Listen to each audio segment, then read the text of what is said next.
qui semble être une problématique majeure au Québec et que nous avons dénoncé d'une certaine manière en vous questionnant sur le dossier la semaine passée ou la semaine d'avant, je ne me souviens pas. Donc, le 17 avril. La question est simple. Est-ce que vous avez l'intention d'intervenir pour limiter les... Bon, la question était, est-ce que vous aviez l'intention d'intervenir pour limiter les coûts de l'accès aux cours d'eau québécois? Ce que vous m'avez répondu en période de questions, et je vous cite, « Écoutez, Monsieur le Président, les plans d'eau sont disponibles, que ce soit sur les EC, la Fondation, les pourvoyeurs du Québec. Ensuite de ça, tout ce qui s'appelle l'ensemble de la CEPAC, tout ça est disponible pour les pêcheurs. » Je ferme la parenthèse. Monsieur le ministre, la vidéo a été vue par environ 50 000 personnes. Il y a eu 700 partages. Et contrairement à vous, nous croyons qu'il y a une réelle problématique en ce qui a trait à l'accès au plan d'eau au Québec. Parce qu'on a fait une tournée dans les 4 coins du Québec et c'était un commentaire qui était récurrent. L'accès au plan d'eau. OK? 24 avril dernier, vous avez déclaré qu'on prenait un canon pour tuer une mouche. J'ouvre les guillemets. En Abitibi-Témiscamingue, on a entre 2 000 et 20 000 plans d'eau selon la méthodologie avec laquelle on définit un plan d'eau. Là, on ferait une politique pour recenser tous les plans d'eau, ça deviendrait d'une autre heure. Et moi, en Abitibi-Témiscamingue, je n'entends pas que des MRC ou des municipalités ont fait tel abus, cite le ministre. Par contre, le 25 avril dernier, un revirement de situation et vous renouvelez le programme volontaire de modernisation des installations de rampes de mise à l'eau ou d'accès au plan d'eau. Et là, la question est très simple.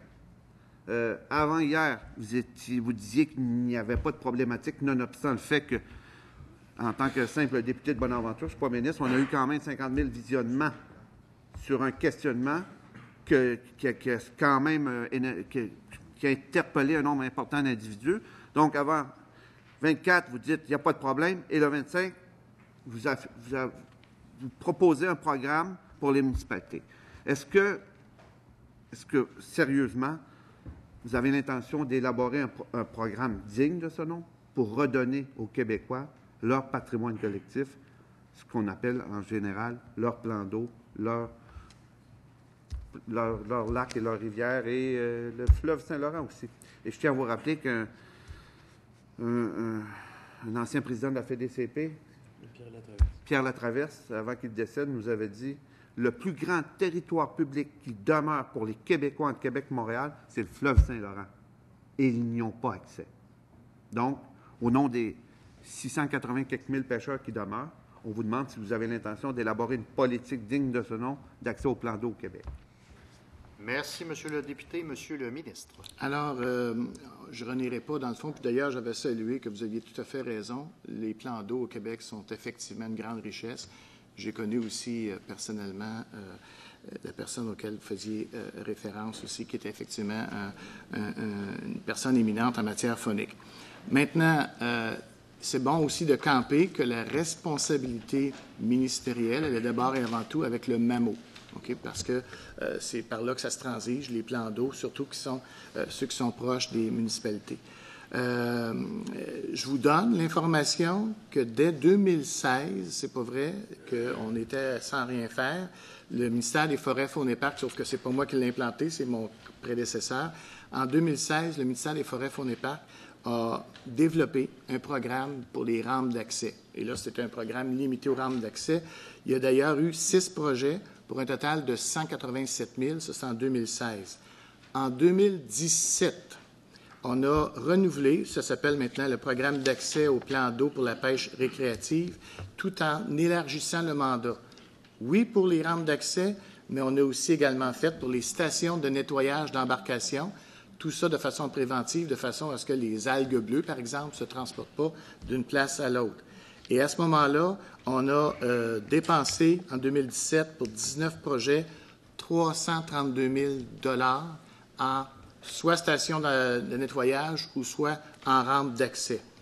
Donc, et en 2018, oui, on va renouveler ça. Ça sera un autre volet, toujours pour l'accès au plan d'eau, puis station de nettoyage, et ça sera renouvelé comme programme. Donc, ces programmes-là existaient au moment que vous m'avez posé la question. au Salon Bleu. Je n'avais pas ce détail-là. Maintenant, je les ai. Et honnêtement, on s'occupe de ça. Je vous le répète, le mandat appartient au MAMO. Nous, on est là en support tout de même pour mettre un programme pour faciliter l'accès au plan d'eau. Merci, M. le ministre. Monsieur le député. Écoutez, bon, tant mieux s'il y a un programme, mais une des problématiques, c'est les coûts exorbitants. Même si vous aidez une municipalité à installer un plan d'eau, si on charge 500 $ par jour pour mettre un bateau à l'eau, ça, c'est les cas extrêmes. Ça veut dire, écoutez, n'est pas sur notre lac, là. Vous n'avez pas d'affaires là. C'est ce qu'on appelle la gentrification de l'accès à la faune. C'est incroyable. C'est comme avec les baux de villégiature. Nous, on considère qu'il pourrait y avoir, et je vais vous faire une suggestion, comme ça en passant,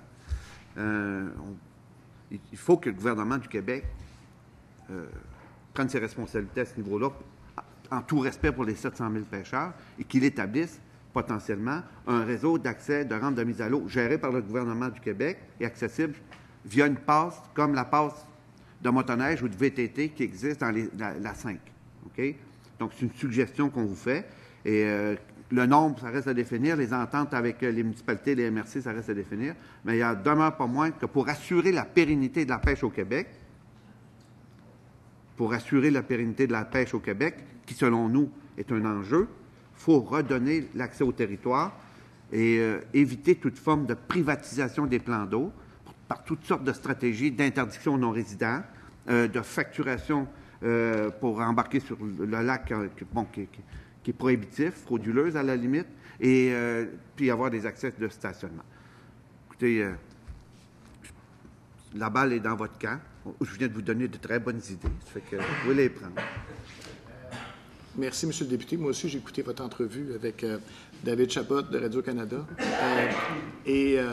Juste vous dire essentiellement que le programme qu'on a mis sur pied pour chacune des années a toujours la limite que ça prend des prix qui soient raisonnables.